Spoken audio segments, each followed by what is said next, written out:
पौष वद्य एकादशीच्या निमित्तानं त्र्यंबकेश्वरमध्ये निवृत्तीनाथ महाराजांच्या समाधीच्या दर्शनासाठी हजारो भाविकांनी गर्दी केली आहे।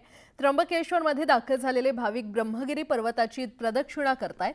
ब्रह्मगिरी पर्वताच्या प्रदक्षिणेचं अनन्यसाधारण महत्त्व असल्यानं तब्बल 60 किलोमीटर पायी प्रदक्षिणा करण्यासाठी हजारो वारकरी निघालेले आहेत आणि याचाच आढावा घेतलाय आणि वारकऱ्यांशी संवाद साधलाय आमचे प्रतिनिधी हरीश दिमोटे यांनी।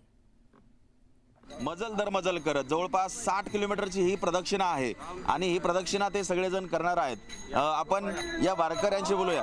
रामकृष्ण हरी माऊली, तुम्ही प्रदक्षिणा करायला निघाले, काय भावना आहे, काय श्रद्धा आहे? भगवंताची एवढी श्रद्धा आहे। आपण दरवर्षीप्रमाणे आम्ही या त्र्यंबकेश्वरामध्ये आम्ही दरवर्षीप्रमाणे गौतम ऋषीला नेमाप्रमाणे आपली प्रदक्षिणा चालू आहे आणि भगवंताला एवढंच मागेल की भगवंता आमचं जीवन सफल होऊ दे, तुझ्या चरणी एक प्रार्थना करतो, अशी एक चरणी देवाला प्रार्थना करतो। आज तुम्ही सगळेजण दर्शनाला आले माऊली, काय श्रद्धा आहे? निवृत्तीनाथ महाराजांचं दर्शन घेतलंय, काय समाधान आहे?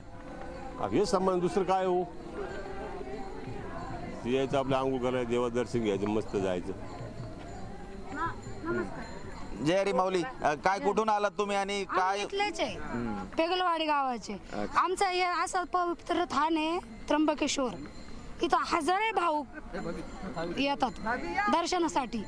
हे ते आपले जेवढे ज्योतिर्लिंग आहे ना त्याच्यात मान तीर्थ हे त्र्यंबकेश्वर आहे। किती जरी आपण देवदर्शन केलं, आमच्या त्र्यंबकेश्वर मध्ये आल्याशिवाय पुण्य घडत नाही। व्हिडिओ जर्नलिस्ट खुशाल पाटील सह हरीश दिमोटे, न्यूज 18 लोकमत, त्र्यंबकेश्वर।